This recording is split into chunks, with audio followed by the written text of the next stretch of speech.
Leave her alone. 3 words, and what happened next would cost every one of those men more than they bargained for.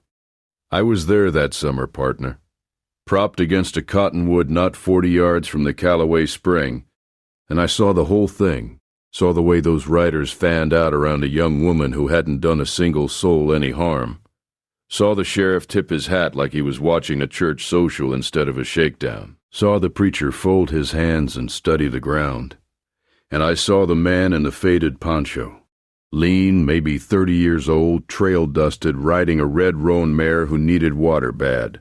He rode in slow. He took in what was happening, and he said it again. Leave her alone. They laughed. That was their mistake.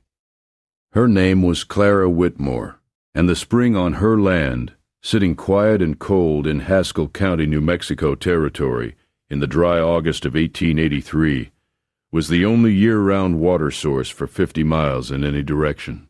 Her father, old Thomas Whitmore, had known that spring was the reason his cattle never went thirsty, and his neighbors always owed him a favor. He died in June without warning. Heart quit on him between breakfast and noon, and left the ranch to his daughter and to whatever spine she'd inherited from him. She had plenty. But what Clara didn't know, not yet, was that the quiet drifter who'd just ridden in from the south was no ordinary passing stranger. The men in that yard were about to find that out the hard way. If this is your first time listening to our stories, partner, go ahead and hit subscribe and the bell so you never miss one. And before we ride on, tell me where you're listening from tonight. What time is it where you are? Drop it in the comments. Always glad to know who's out there riding along. Now let's go back to that August morning. Let's go back to the spring. Thomas Whitmore had built the Rocking W from nothing. 30 years he'd worked that land in Haskell County, hauling water and patching fence, and losing cattle to bad winters. And somewhere in the middle of all that toil he'd found the spring, a cold, reliable seep that opened into a rock basin the size of a wagon bed and never once went dry, not through the worst droughts the territory had thrown at him. He dug it out, lined it with flat stone, built a catch trough for the horses. To him, it wasn't just a spring. It was the reason everything else worked. He had one child, Clara, and she'd grown up riding beside him and reading his ledgers at night and knowing every acre of that land by feel. She was 23 when he died, dark-haired with her father's gray eyes and a temper she kept on a short leash most days. She wasn't fragile, but she was alone on a ranch that suddenly had a lot of men paying it very close attention. The reason for that attention had a name: Garrett Pruitt. Pruitt ran the Consolidated Grazing Company out of a brick office in Las Cruces, and what Pruitt wanted, in this part of New Mexico territory, was water, not because he was thirsty. The Southern Pacific Rail Line was coming through Haskell County inside of 2 years, and every rancher within 20 miles knew that whoever controlled the reliable water along the right-of-way would control the beef supply for every construction camp from here to El Paso. That was cattle contracts worth more money than most men saw in a lifetime. Pruitt had been buying up water rights quietly for months. 3 ranches sold without a fuss. 2 more caved when their credit mysteriously dried up at the only bank in Cutter Creek. One old-timer held out and found his winter hay burned to ash in October. He was on the stage to Albuquerque by November. Pruitt never touched any of it personally. That was the beauty of having the right men on the payroll. Sheriff Dale Huck held the badge in Haskell County, and the badge served Pruitt's interests as reliably as a good dog serves a hunter. Huck was not a stupid man. He understood that a badge from a territorial appointment was only as good as the man who'd written the letter recommending it. And that man was Garrett Pruitt. So when Pruitt's riders needed the law to look the other way, Huck looked the other way. He'd told himself enough stories about it that he'd stopped flinching. The preacher was a softer kind of corruption. Father Donald Kemp ran the only church in Cutter Creek, and Pruitt had funded the new roof and the stained glass window of St. Francis that Kemp was so proud of. Kemp never asked where the money came from. He told himself a man could do good work with money that came from complicated sources. He told himself this often enough that it had become something close to belief. Pruitt's muscle came in the form of a hired gun named Willis Rand, out of Abilene, with a reputation that preceded him like a bad smell. Rand had 3 confirmed kills, 2 of them questionable even by frontier standards. He was 28, quiet in the way that nervous people tend to go quiet, and he was very fast on the draw. Pruitt kept him close and paid him well, and Rand didn't ask many questions about the work, because the work suited his temperament. When Thomas Whitmore died and Clara refused to sell, Pruitt gave her 60 days and then sent Rand and 4 riders to the Rocking W for what he called a persuasion visit. It was a Tuesday morning, the kind of August morning that sits on you like a wool blanket, the sky white with heat, dust hanging in the air even when nothing was moving through it. Clara had been at the spring since dawn, filling the catch trough, and she saw them coming across the flat from half a mile out. She put her back to the stone basin and waited. There were 5 of them. Rand in front, 2 consolidated riders on each side, and behind them at a careful remove, Sheriff Huck on a gray gelding, Father Kemp on a mule. The preacher hadn't wanted to come, but Pruitt had asked personally, and Kemp had learned that Pruitt's personal requests weren't really requests. They pulled up 10 yards from the spring, and Rand looked at Clara the way a man looks at a problem he's already decided to solve. "Miss Whitmore," he said, "Mr. Pruitt's been patient. He's still willing to pay fair price. But this conversation is happening today, one way or another." Clara's father's Winchester was leaning against the stone trough, 6 feet behind her. She'd put it there when she saw them coming, close but not in her hands. She kept her hands visible and her voice steady. "The answer is the same as it was 2 months ago," she said, "and the month before that. This land isn't for sale."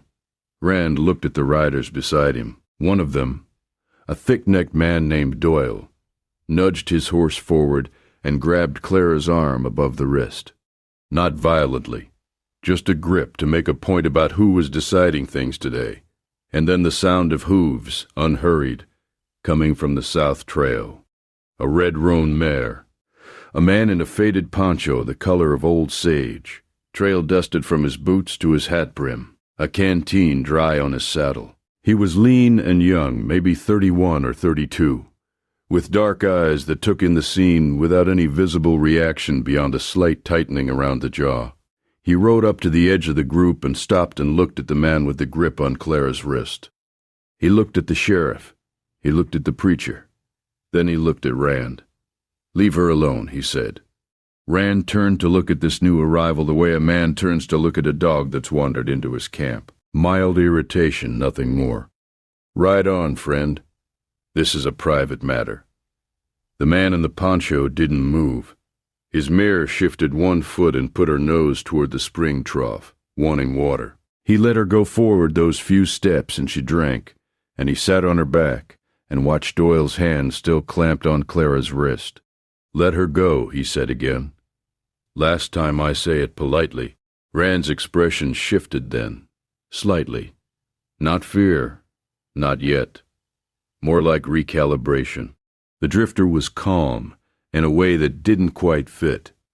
Most men, you crowd them, they either back down or they bluster. This man did neither. He just sat there with that mare drinking at the trough and waited, as if he had all the time in the world, and he'd already decided how this ended. "You've got a lot of nerve for a man on a thirsty horse," Rand said. "My horse is getting a drink," the man said. "Yours are the ones ought to be nervous." Rand's right hand dropped toward his belt. "You never actually saw the move that happened next, partner. That's the thing nobody who was there could properly explain afterward. One moment the man in the poncho was sitting quiet on his mare, with both hands resting on the saddle horn. The next, a single shot split the August air, and Willis Rand's gun hand exploded in a spray of blood, and he was screaming and bent double over his saddle, the Colt he'd barely cleared spinning away into the dust. Doyle released Clara's wrist like he'd been burned. The 2 riders on the flanks went so still they might have been carved from wood. Nobody reached for anything. Nobody made a sound except Rand, who was cursing between gasps of pain, cradling his right hand against his chest. The man in the poncho had not moved from the saddle. There was a thin curl of smoke from the old Colt in his hand, and then he slid it back into the holster in one motion, unhurried, like putting a letter back in an envelope. "I didn't kill him," he said to no one in particular. That was a choice. He looked at the sheriff. Huck had gone the color of old chalk. "You want to do your job today," the man said to Huck, "or you want to keep doing his?" He nodded in the direction Pruitt's riders had come from. Huck said nothing. The man looked at the preacher. Kemp had his eyes down, his hands clenched on his mule's reins. "Preacher," the man said, "you're going to have a hard time sleeping after this." Then he looked at the 4 remaining riders and said it quiet and flat the way a man states a fact about weather. "Now I'm going to say this one more time. Get off this land." They got off the land. Rand, still bent over and hissing through his teeth, let one of the riders lead his horse by the reins.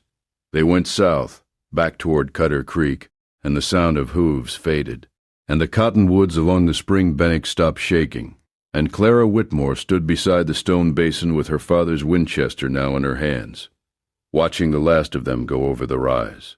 She looked at the man in the poncho. "That was Willis Rand," she said. "From Abilene." "I know who he is," the man said. "You shot his gun hand." "I did." She studied him. "You want to tell me who you are?" He was quiet a moment. Then, "My name's Cal Devereaux. I'm just a man who needed water." He swung down from the mare and led her back to the trough, and let her drink. "Now, partner, before we go any further tonight, I want to ask you something.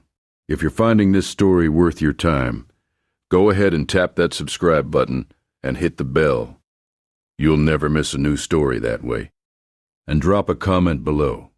Tell me where you are right now and what time it is. Are you out west somewhere listening to this on a long drive? Are you in bed somewhere back east trying to wind down? Tell me. We've got listeners from places I wouldn't have guessed in 1,000 years. Now pour yourself something warm and let's find out who Cal Devereaux really was. The name Cal Devereaux meant nothing to Clara Whitmore. It meant quite a lot to certain men in 4 territories in the state of Texas. Before Devereaux was a drifter in a faded poncho, he was something else. 10 years earlier, at 21, he'd hired on as a deputy in Laredo under a federal marshal named Clarence Poe, and for 6 years he'd tracked men across country that would kill you without trying, brought in killers and rustlers and worse, built a reputation that spread in the quiet way dangerous reputations spread. Through the mouths of men who'd seen what he could do and wanted to be somewhere else the next time he showed up. He was fast.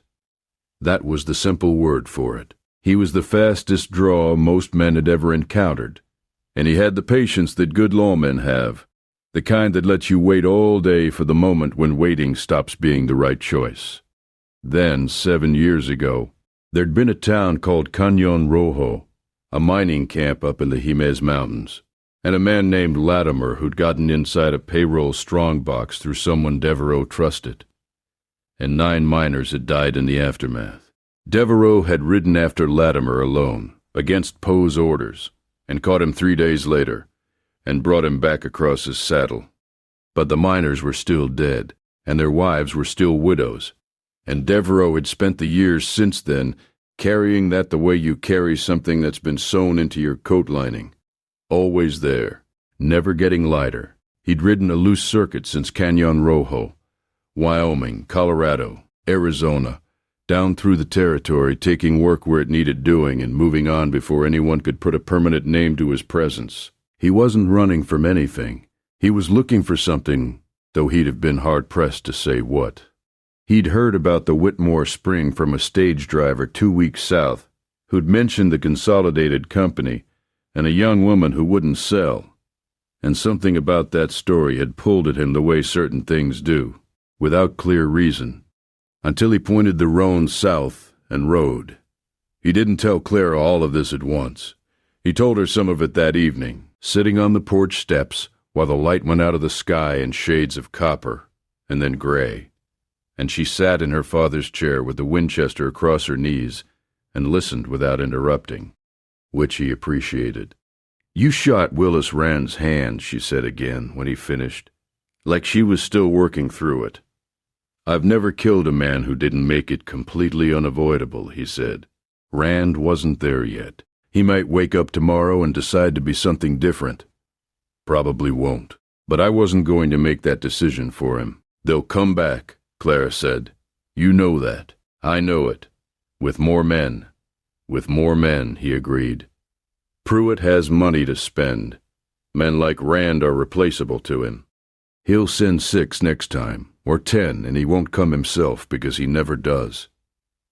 Clara was quiet for a while, looking at the last color draining out of the western sky. "You don't have to stay," she said. "No," Devereaux agreed. "I don't." He stayed. He took the small tack room off the barn that had a cot and a lantern, and he spent the first night cleaning his gun and thinking. And in the morning he walked the perimeter of the property in the gray pre-dawn and found 3 places where riders could approach under cover: the dry wash to the west, the tree line along the north fence, and a low rise behind the barn that gave a clear shot at the house from 300 yards.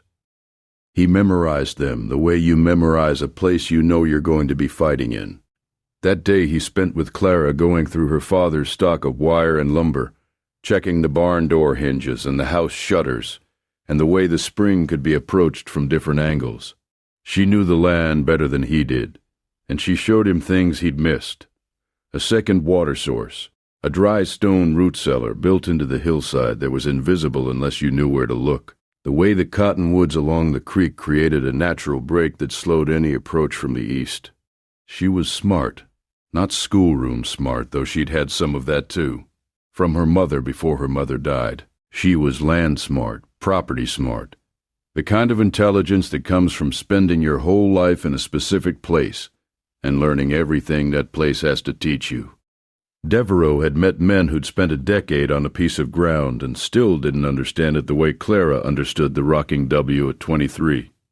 In the afternoon, she showed him her father's ledger. Not the ranch ledger. The other one, the one Thomas Whitmore had kept under the floorboards of his office, which was a room barely bigger than a closet off the main room.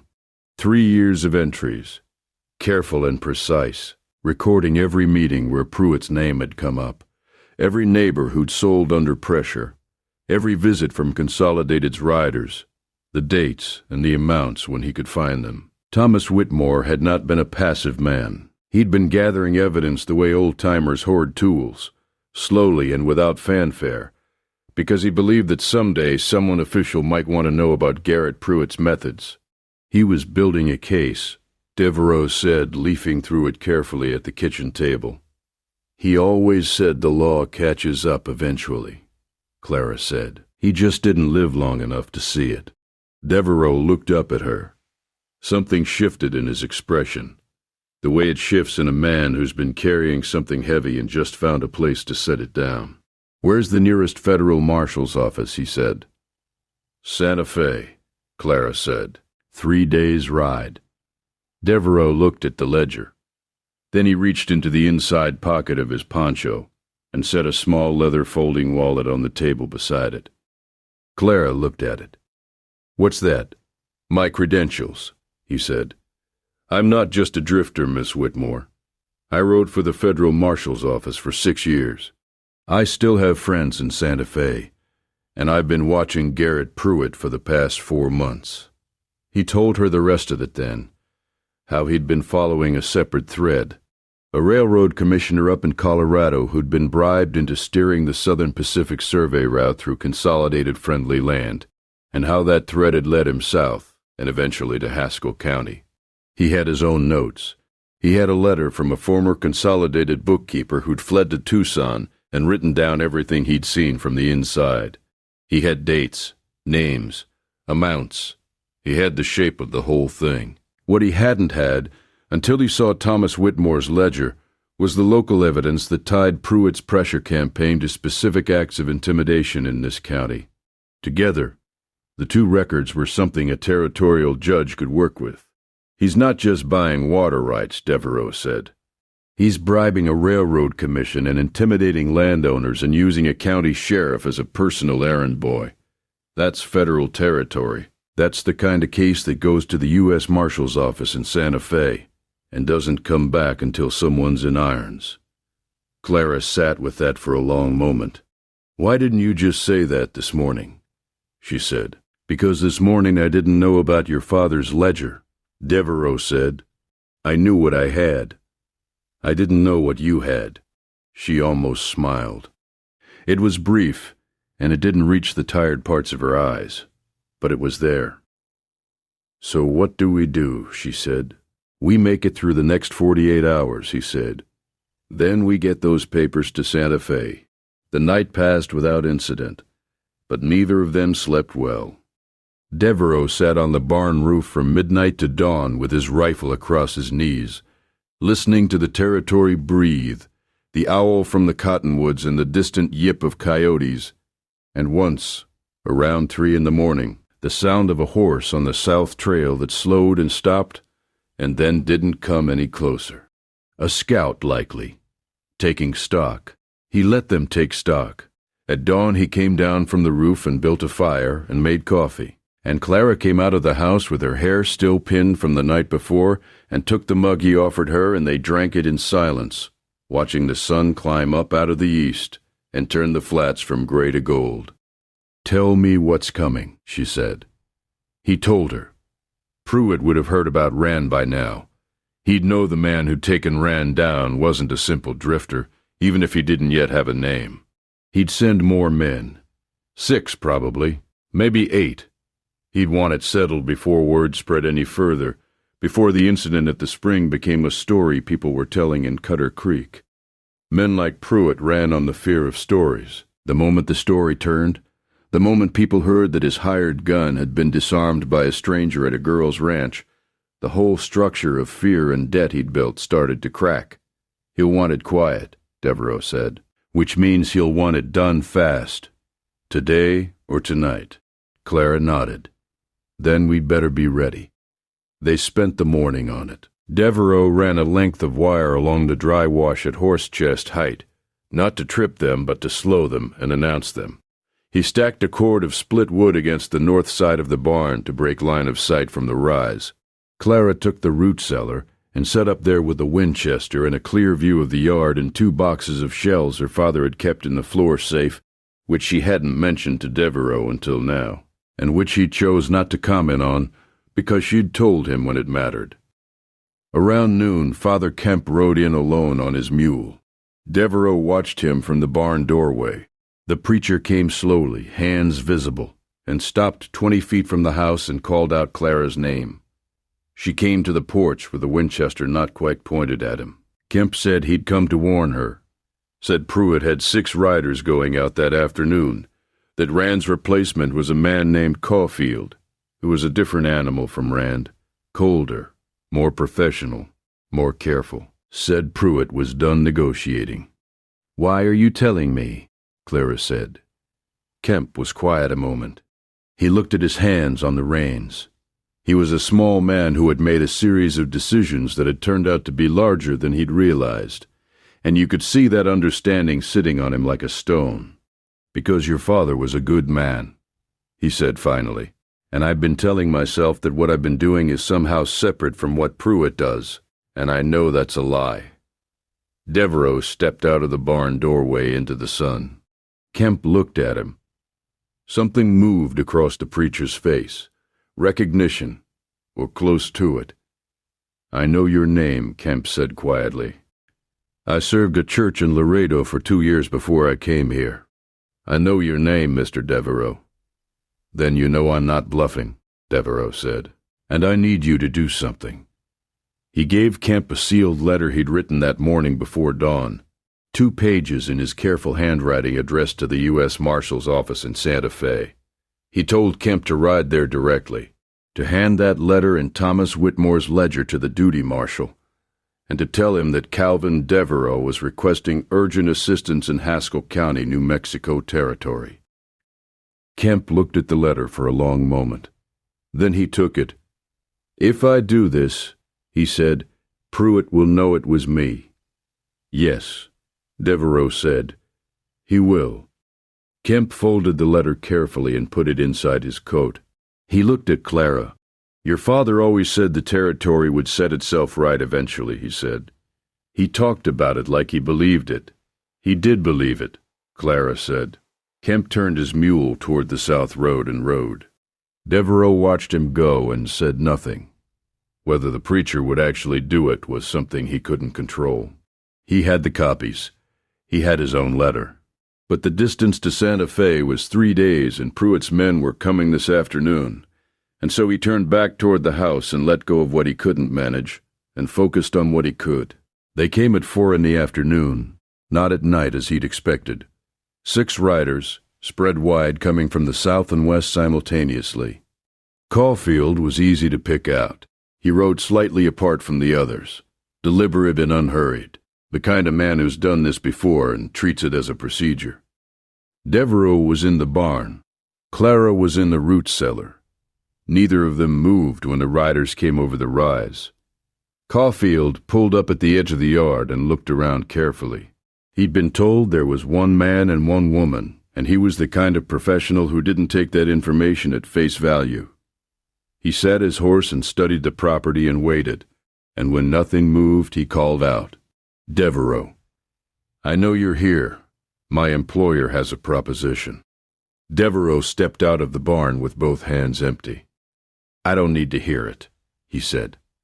$50,000, Caulfield said, "for you and the girl to leave this county and never look back. That's a lot of money for a drifter."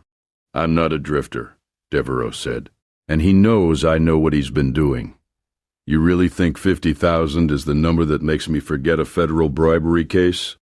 Caulfield's expression didn't change. He was a patient man, and he'd absorbed the information and was adjusting his approach the way a good craftsman adjusts when the first cut doesn't take.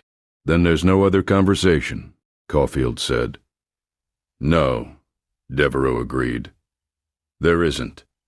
What happened in the next 3 minutes, partner, is the part people in Haskell County were still talking about 20 years later, when most of the people who'd actually been there were old and half their details had shifted in the retelling." Caulfield's right hand went for iron. It never got there. Devereaux drew, and the shot caught Caulfield's weapon hand almost exactly where the previous morning's shot had caught Rand's. A 1/4 inch lower, actually, because Caulfield was slightly faster and the angle was slightly different, and Devereaux compensated without thinking about it the way an expert always compensates without thinking. The gun went spinning. Caulfield grabbed his hand and folded. Then 2 things happened that Pruitt's riders had not accounted for. The first was that the wire Devereaux had strung across the dry wash caught the 2 flanking riders at chest height as they tried to come around the barn.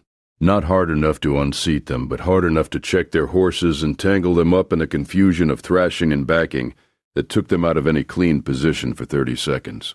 The second was a rifle shot from the root cellar, aimed into the dirt 4 feet in front of the lead rider on the north approach. Then a voice they all recognized, cool and flat, not raised, perfectly audible in the sudden quiet. "The next one is for your horse's knee, and the one after that is for you." Clara Whitmore had her father's eye and her father's patience, and she didn't sound like someone bluffing. The rider on the north side stopped his horse so fast the animal nearly sat down. None of the 6 moved after that. Caulfield was hunched over his saddle, the same position Rand had been in the morning before. The 2 in the wash were still untangling.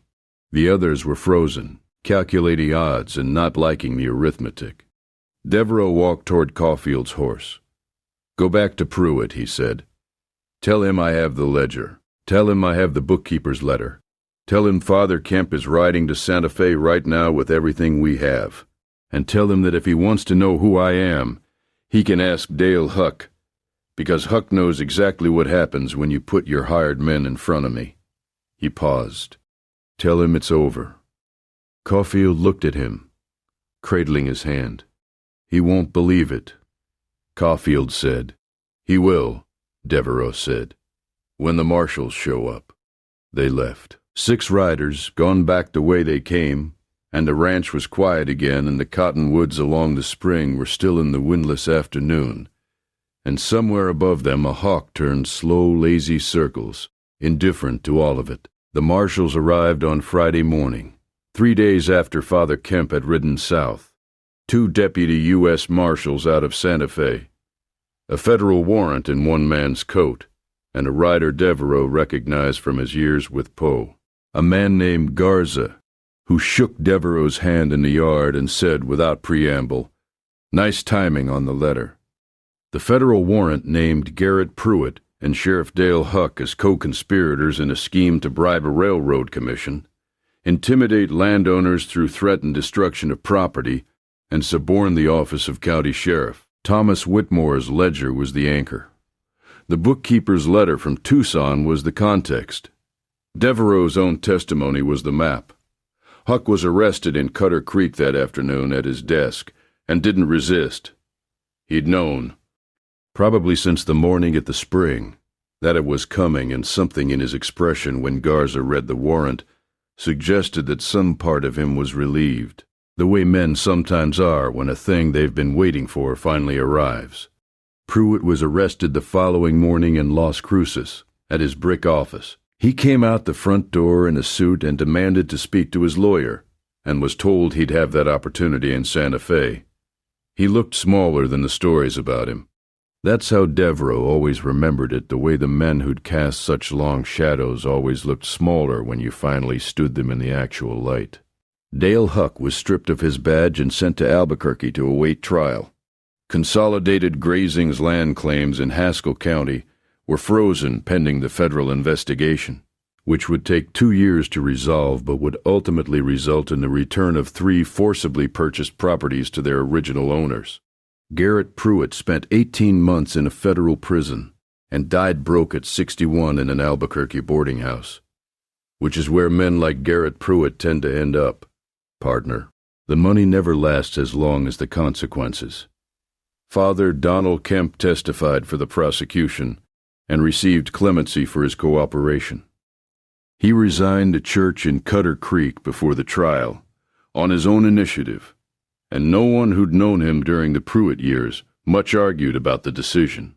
He moved to a small mission outside Taos and spent the next decade teaching children to read, which, when you take the full measure of a man, is not the worst way to spend the back half of your life. As for Cal Devereaux, he stayed at the Rocking W for 10 days after the marshals came, long enough to make sure the property was secured and the new county sheriff appointed by the territorial government as Huck's replacement had actually showed up and was actually going to do the job. He fixed the south fence where the wire had pulled loose. He helped Clara repair the barn door.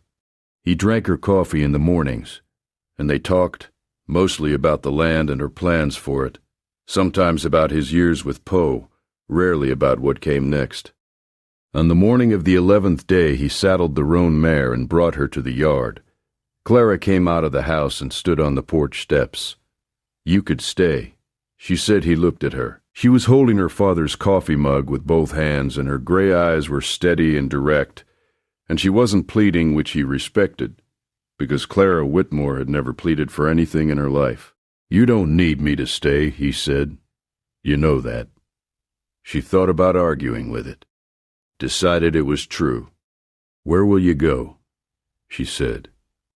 He looked west at the long flat line where the territory became something else, at the pale morning sky. "There's a man in Tucson," he said, "who's been avoiding a federal summons for 3 years. I've been meaning to have a conversation with him." Clara was quiet a moment. Then, "The person you're looking for," she said. "The one you've been riding toward since Cañon Rojo. I think you might have already found it." He looked at her for a long time. Something moved in his face, something he didn't arrange or control, just moved there on its own. "Maybe," he said. He swung up into the saddle. The roan turned south without being asked. "Cal," Clara said. He looked back. "Thank you," she said. "Not for the shooting. For staying." He touched the brim of his hat. And then he rode south and west into the white morning, until the sound of his horse on the hard ground faded out, and the cottonwoods along the spring were the only thing moving, bending a little in the first breath of wind, and the rocking W was quiet, and the spring was cold and clear and absolutely where it had always been. Clara Whitmore held that ranch for the next 42 years. When the rail line came through in 1886, the water rights that Pruitt had tried to steal became the most valuable asset in Haskell County, and she used that leverage with a shrewdness that would have made her father proud. She never sold the spring. She leased it on her terms, and reinvested every dollar into the land and into two things her father had always talked about: a schoolhouse for the rocking W Valley, built in 1889, and a small infirmary in Cutter Creek that opened in 1891 and stayed open for 60 years. She ran both. She set 2 cups on the porch every August, on the morning of the date when a man in a faded poncho had ridden in off the South Trail and said 3 words that changed everything. 1 cup she drank. The other she left. And now, partner, here we are at the end of it, and I want to tell you what I've carried from that August morning in Haskell County for all the years since. Because I was there, like I told you, propped against that cottonwood, and I watched the whole thing, and what stays with me isn't the shooting, which was as fast as anything I've seen before or since.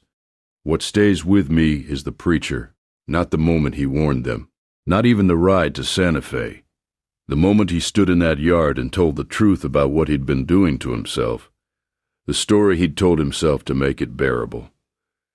Because that's the one we all need to watch for, partner. The story we tell ourselves. The one that makes a slow surrender feel like standing still. Evil isn't always loud.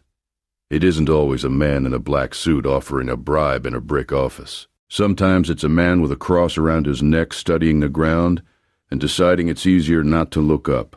Sometimes it's a tin star that's just a lie, as Cal Devereaux said it, worn on the chest of a man who traded his purpose for a quiet life. And the man who changes that, he doesn't always arrive with a legend behind him. Sometimes he just needs water for his horse, and he sees what he sees, and he says what he says. 3 words. Leave her alone. And what comes after those 3 words? That's the story. Every time. Thank you for riding along tonight, my friend. If this story meant something to you, go ahead and give it a like and subscribe to the channel, so you never miss a new one. Tell me in the comments where you are tonight, what time it is, whether you've got coffee or... We read every one of those comments, and they mean more than you'd think. Until our trails cross again, partner, keep your powder dry and your conscience clean. This story is a work of fiction, inspired by the spirit and history of the American frontier.